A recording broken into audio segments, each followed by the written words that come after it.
പിന്നെ ഒരു കാര്യം ഞാൻ നിങ്ങളെ ഓർമ്മപ്പെടുത്തട്ടെ, അടുത്ത ശനിയാഴ്ച സെക്കൻഡ് സാറ്റർഡേയാണ്. നമുക്ക് ശുശ്രൂഷ ഉണ്ടോ അന്ന്? കുട്ടികളുടെ ശുശ്രൂഷ ഉണ്ടോ? ഇല്ല. കഴിഞ്ഞ ആഴ്ച ഞാൻ പറഞ്ഞായിരുന്നു കുട്ടികളുടെ ശുശ്രൂഷ ഇല്ല, കാരണം പരീക്ഷയാണ്. എല്ലാ കുട്ടികൾക്കും വേദപാഠ പരീക്ഷയാണ്. അതിന് പകരം നമ്മൾ കുട്ടികൾക്ക് വേണ്ടിയിട്ട് 2 ദിവസത്തെ ധ്യാനം വെച്ചിട്ടുണ്ട്. അതെന്നാണെന്നാണ് ഞാൻ പറഞ്ഞത്, ഓർക്കുന്നുണ്ടോ? ഏപ്രിൽ 30 മെയ് 1 ഓർത്തിരിക്കണം കേട്ടോ. അത് മറ്റുള്ളവരോട് പറയണം.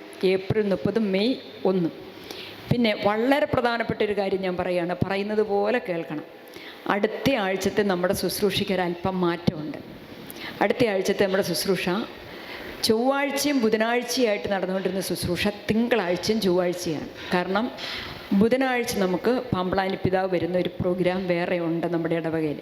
അതുകൊണ്ട് നമ്മൾ ബുധനാഴ്ചത്തെ നമ്മുടെ ദൈവകരുണയുടെ ശുശ്രൂഷ ചൊവ്വാഴ്ചത്തേക്ക് എടുത്തിരിക്കുകയാണ്. ഹല്ലേലൂയ. അപ്പോൾ അടുത്ത ആഴ്ചത്തെ നമ്മുടെ ദൈവകരുണയുടെ ശുശ്രൂഷ എന്നാ? ചൊവ്വാഴ്ച. കൗൺസിലിംഗ് ശുശ്രൂഷ എന്നാ? തിങ്കളാഴ്ച. അപ്പോൾ ഇന്ന് വരാത്തവർ ഒത്തിരി പേരുണ്ട്. അപ്പം നിങ്ങളതൊന്ന് ഇവിടെ വരുന്നതായിട്ട് അറിയാവുന്നവരോട് പറയണം. പിന്നെ വാട്സപ്പിലിടും.